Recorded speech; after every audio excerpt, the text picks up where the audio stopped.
Hey, what's going on, sports cars fans? Ray from Philly. It's Sunday, June 12th, and I wanted to go over something with the Baseball Hall of Fame and their Veterans Committee. I still call it the Veterans Committee, Errors Committee, that made some changes fairly recently, going back to April, a little less than 2 months ago. And this is something that I kind of just stumbled upon recently. And I'm not sure yet how to take this, but basically the gist of it is the Veterans Committee changed it to Errors Committee a little while ago. They had I think four errors. The most modern one was the Today's Era, which I think covered from 86 to present day.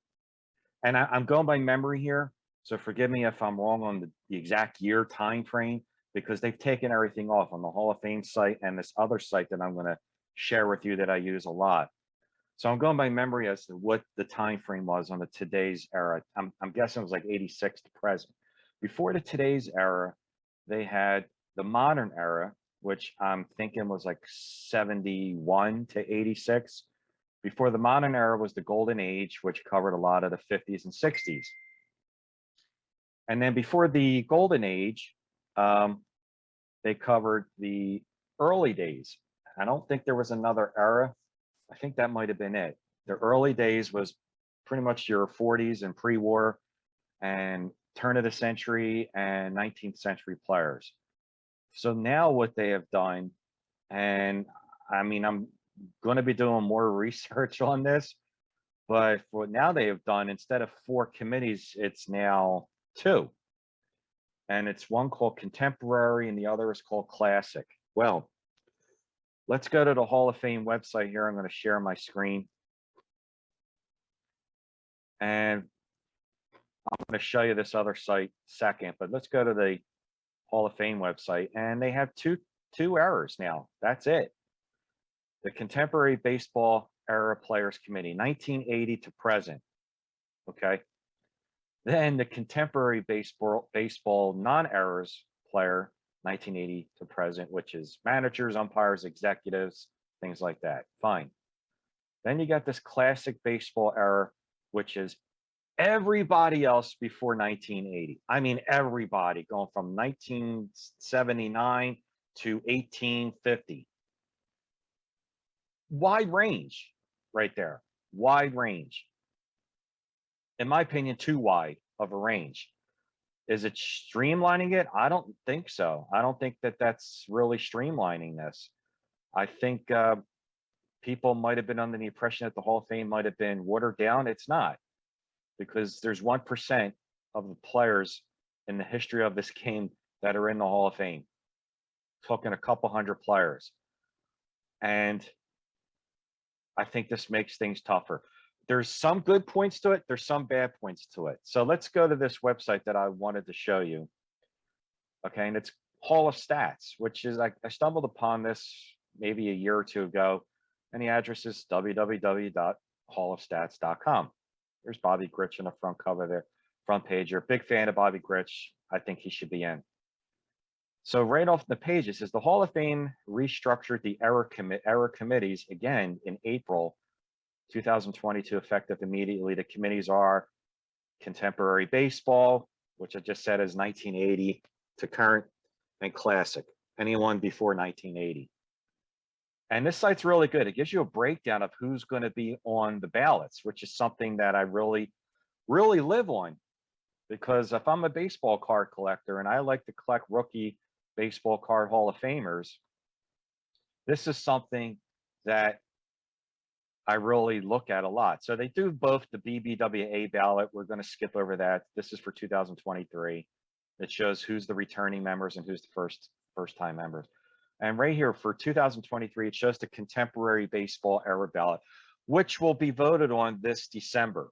Now, if I'm not mistaken, and again, they took everything off, so I'm going by memory here, coming up this December would have been the Today's Era, because Bonds, Clemens, and Schilling were going to be back on the ballot for this Errors Committee this coming December. They just finished their last year on the BBWAA, their 10th and final year, and they were moving instantly this December for 2023 for the today's era, which would be guys 86 to current day.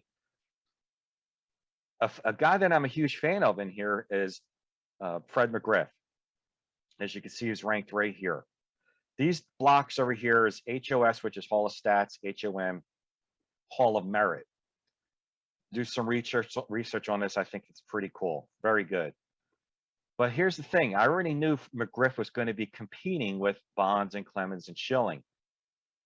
Okay, but the ballot before the today's era was modern era, which was 70s and 80s. So now McGriff is not only competing with Bonds and Clemens and Schilling, he's also competing with Whitaker and Dwight Evans, which personally I think is just now taking even more votes away from Whitaker, takes more votes away from Evans, takes more votes away from McGriff, because a lot of these peers, I think, I'm not saying Bonds and Clemens and Schilling are going to get in. By the way, in my opinion, I do think Schilling will get in this December on this ballot. I said it before they made the changes. There was no way he was getting in the BBWAA because of his relationship with the media, but his relationship with his peers and so forth was a lot better, I think. So I am calling for Schilling to get 12 votes needed. But Bonds and Clemens are going to take votes away from Lou Whitaker. And Lou Whitaker, when he was on the modern era, same with Dwight Evans. I have a little tidbit here. Dwight Evans had 8 votes, and you need 12 to get in. So now Dwight Evans and Lou Whitaker are competing, and this also is for, you know, I just think it's going to be really tough for guys like Lou Whitaker, who's now competing with Bonds and Clemens and Schilling. Same for Dwight Evans. And that's the contemporary ballot, which is 1980 and prior. Here's the other thing. Let's move down to the classic ballot, which will be voted on in 2025. In 2024, they're doing the contemporary, but it's not the players, it's the managers, executive, and umpires. I'm going to go through this as to what I think this is good. But in 2025, when they get back to the veterans era ballot, it's going to be the classic. First, you have Negro Leaguers, which look at all these names on the ballot for the Negro Leaguers, like 100. And then here's the guys that are going to be on the ballot that is really messed up. You have Bobby Grich, Louis Tiant, Reggie Smith, my guy, Dick Allen, Ken Boyer. So now Dick Allen and Ken Boyer were on the Golden Age Committee. Dick Allen came within one vote, not once, but twice. And history has shown on this committee that when a player has gotten within one vote, the next time they were on the ballot, they got in. Until Dick Allen, until it happened to Dick Allen, he's gotten within one vote short twice. So needless to say, Dick Allen was definitely moving in that direction. But now Dick Allen is competing with Bobby Grich, who was doing well on the modern era committee. So now you have the golden age and the modern era competing with each other. So now Dick Allen and Ken Boyer, they were pretty much their only, you know, competition with each other for the golden age. But now Dick Allen and Ken Boyer are going up against Bobby Grich, Louis Tiant, Dave Parker, and Steve Garvey, as you'll see somewhere down at Thurman Munson. So now Dick Allen and Ken Boyer Dick Allen could go down from 11 votes now to less, which really stinks, in my opinion. It's good in one way. Like I said, there was some good, some bad, because Dick Allen was scheduled to be on the Golden Age ballot in 2026. This does shorten 1 year for him to be on 2025, because now there's only 2 eras where there was 4. So now he's getting on the ballot 1 year sooner. But at what cost? It could do worse for him, because it's, you know, Dick Allen to me is a Hall of Famer, but he's going to have to wait more years, I think, because I think guys like Louis Tiant might have a little bit better shot. I don't know. We shall see. I think Dick Allen still has a really good shot, but he could have some votes taken away from him with guys like Louis Tion and Bobby Grich, who were on the modern era, not the golden age. And like I said before, you have Thurman Munson on here now, and Bill Freehan, Fred Lynn. You know, not to say these guys are Hall of Famers, but there's going to be some votes that they're going to get. And I'm pretty sure Steve Garvey and Dave Parker. I saw Dave Parker on this list. He's been pushed all the way down. When I saw this site a few months ago, Dave Parker was ranked much, much higher on this list. And as you can see, when I finally get to his name, which I made sure he's on this list, here he is.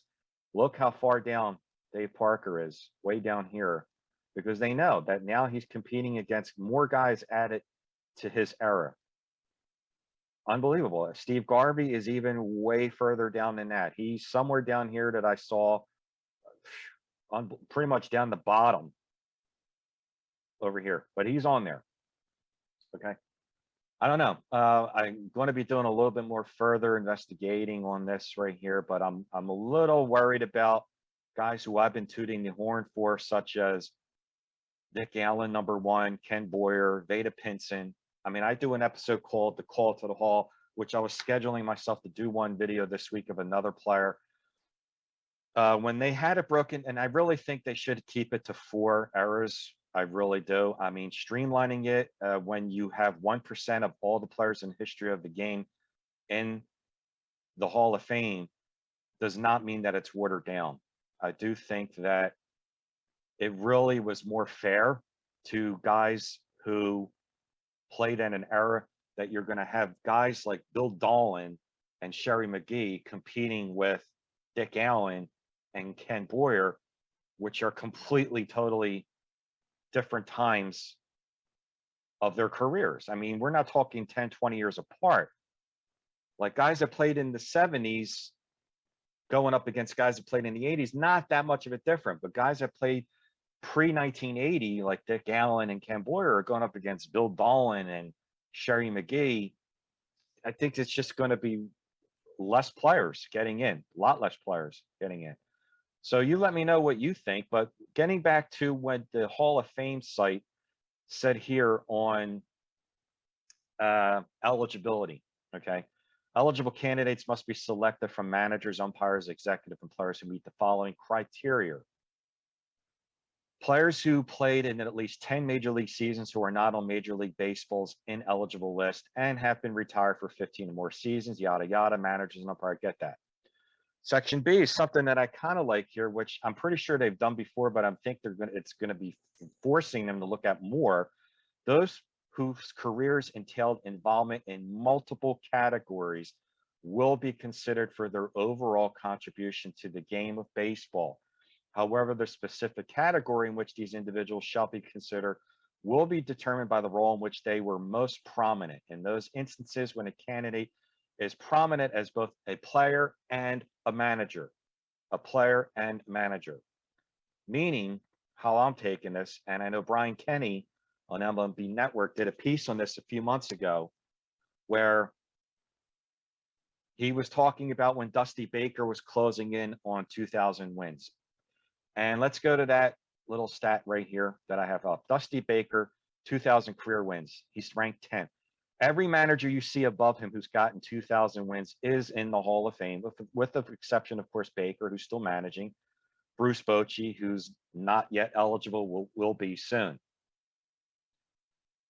So I think that qualification that I'm hoping they really start to look at, because you have plenty, there's 4 players, maybe 3, that I'm looking at here that had pretty good playing careers, but not good enough to get in the Hall of Fame. But when you condense their contribution as a player and a manager, they should look at that as a total. Now, how do they get in? Do they get in as a player? Do they get in as a manager? Or does the Hall of Fame add a new category as a contributor? Or maybe they'll just get in as a manager. But the players that I'm talking about mainly are guys like Lou Piniella, okay? Lou Piniella had a very good career, not good enough to be in the Hall of Fame. But now you add his 1,835 wins. He does have a World Series victory with the Reds in 1990, won a division or was in the playoffs with the Mariners, made everywhere he went the team better. So that helps Lou Piniella. It helps Dusty Baker as well. And here's a guy that I know a lot of you guys out there are big fans of this guy, Don Mattingly. Don Mattingly is a huge fan favorite in the hobby world. Everyone's been pushing for that 84 Donruss rookie, and it's gone up in value. They've done a documentary on Don Mattingly on MLB Network a couple months ago. Great documentary, highly recommend it. Mattingly, a great player. If they based it just on the short amount of time that he was great, he's a Hall of Famer, but he didn't compile enough stats for me. But he's a manager now with the Marlins. He doesn't have quite 1,000 wins yet. He's right here. He's got 847. So in another 2 years, maybe 3 years, he'll get to 1,000 wins. If Mattingly still manages, okay, and compiles up to say 1,500 wins, and you look at his player contribution and his managerial contribution, and another player, 52 tops, Billy Martin. Billy Martin as a player, average, slightly above average, good player, solid. Manager might have not have had enough as a manager to get in the Hall of Fame, even though everywhere he went, he turned the team around, from the Detroit Tigers, Minnesota Twins, even the Texas Rangers, who were dead last for 2 years, didn't win the division, but were much better. The Yankees, he won 2 pennants. Oakland A's in the early 80s turned that team around. So if they start looking as a total contribution, I think that would be a plus. They might have been doing that all along, but when you're looking at these rules here, which I'm going right here, those whose careers entailed involvement in multiple categories, such as determining their stats as both a player and as a manager, I think they really need to look at that more, because there's guys out there like a Dusty Baker, like a Mike Scioscia. Mike Scioscia as a player is not a Hall of Famer, but when you put together his playing stats that he did as a player, which was pretty good, not great, and as a manager who won a World Series and I think he has quite a bit of wins. If I'm not mistaken, I think he has 1,600 wins. So that might help with guys like Mike Scioscia, Don Mattingly, Lou Piniella, Billy Martin. Those were the 4 players that I was thinking of.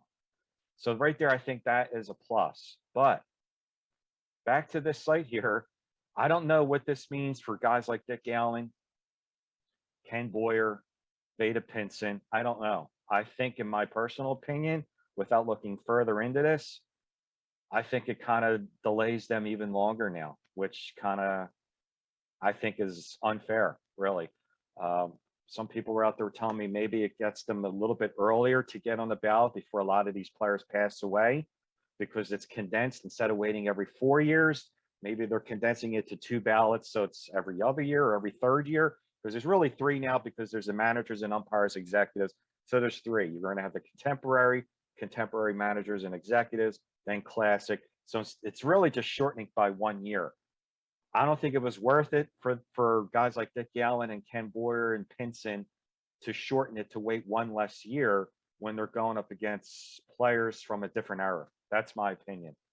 So there you have it. I'm going to stop the share here. And this is why I bought the 64 tops Lou Piniella rookie, because, and this isn't a PSA 7, sorry for the glare, but I think guys like Lou Piniella, if they start looking at contributions as a player and a manager combined, should really be taken into consideration. Dusty Baker as a player was probably better than all of those other guys. So he really has the qualifications, even if they didn't look at Baker's playing stats and just looked at his managerial stats. Just on his managerial stats alone, he will get in. 2,000 wins is a major milestone. So I think Baker is a bad example as a contributor with both, because just as a manager alone, he's going to get it. But guys that were players that were borderline Hall of Famers, I do think they need to look at their total contribution. Don Mattingly, Billy Martin, Lou Piniella, guys like that really need to be taken a look at now. And Billy Martin's 52 tops rookie is something that I will be looking at the National, and he's in the 300 set. So guys like this, I really think you need to be taking a look at to buy, if you want to buy a rookie card of a potential Hall of Famer.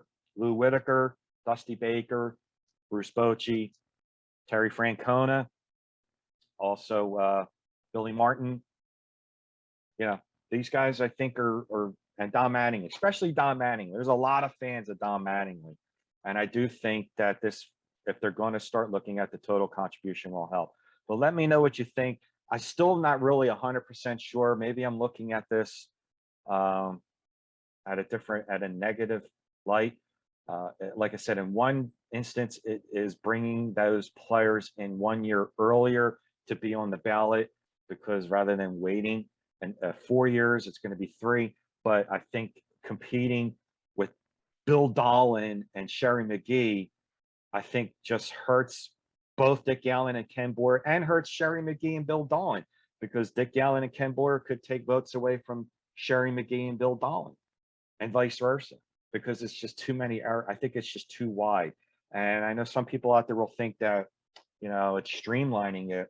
I don't know. I don't think that it really is streamlining it, because if the players had to wait 4 years, how's that really streamlining it when they're not getting in sooner? They're actually, we were getting in longer in 4 years, but it broke it up into 4. I think they actually should have had a 5th era.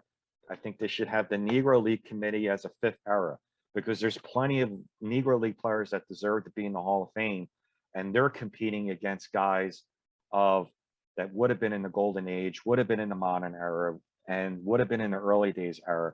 They're competing with all of those players now, which I think is unfair.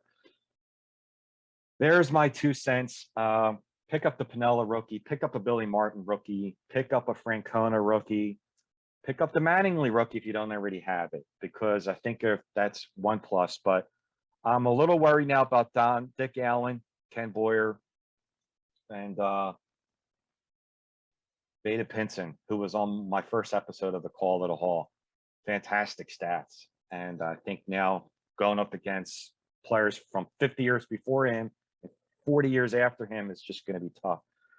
Anyway, guys, I appreciate all your likes and comments. I will be back for a Call to the Hall. And like I always say, have fun with it.